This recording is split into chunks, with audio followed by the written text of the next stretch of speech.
Picture this. A 30 years old guy with a net worth of $26 billion. The world's most powerful people are calling him for advice. He's testifying before Congress. Sequoia Capital is writing love letters about you. Time magazine puts you on the cover. And then, everything gone in 1 day. Not just the money, the image, the story, the lie. This is Sam Bankman-Fried. Sam didn't look like a billionaire. He looked simple, handsome with his curly hair, cargo shorts, and a beat-up Toyota. He slept on a beanbag in his office. He talked about giving away his entire fortune.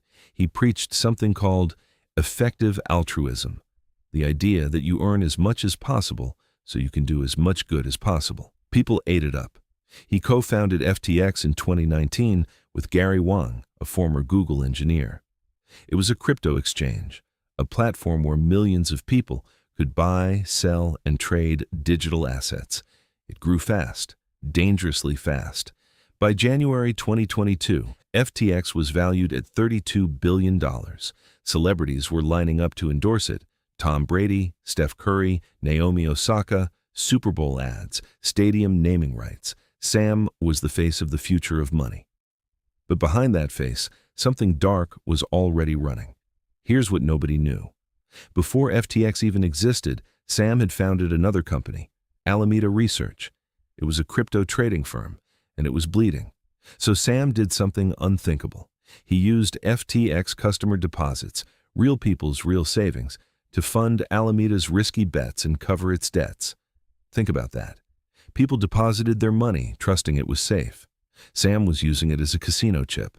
His own director of engineering later testified that Sam knew about a $13 billion hole in FTX's balance sheet as early as September 2022.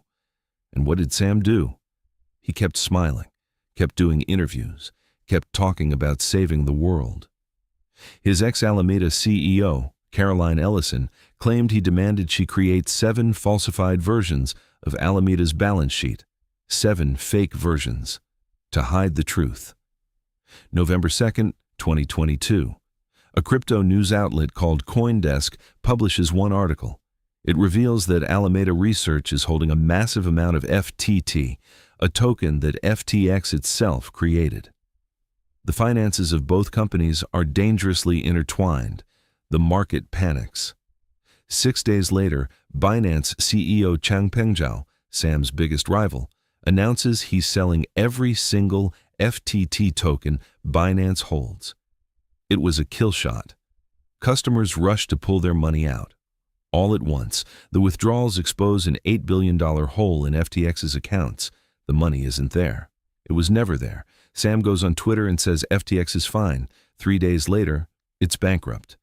November 11th, FTX files for Chapter 11. Sam resigns. Bitcoin crashes. His net worth, estimated at $16 billion, is wiped out overnight. The man who claimed he wanted to save the world had just destroyed the savings of over 1 million people. What came next was almost worse. Sam didn't go quiet. He went on a media tour, sat down with the New York Times, gave interviews from his penthouse in the Bahamas. He looked into the camera and said, "Look, I screwed up," but insisted he never knowingly misused client funds. The people who lost everything watched that interview. December 12th, Sam is arrested in the Bahamas. His inner circle flipped on him immediately. Caroline Ellison, Gary Wang, Nishad Singh, all pleaded guilty. All testified that it was Sam who directed them to commit fraud. He had allegedly tried to raise emergency capital from Saudi Crown Prince Mohammed bin Salman. He tried Apollo. He tried everyone. Nobody came. October 2023, the trial.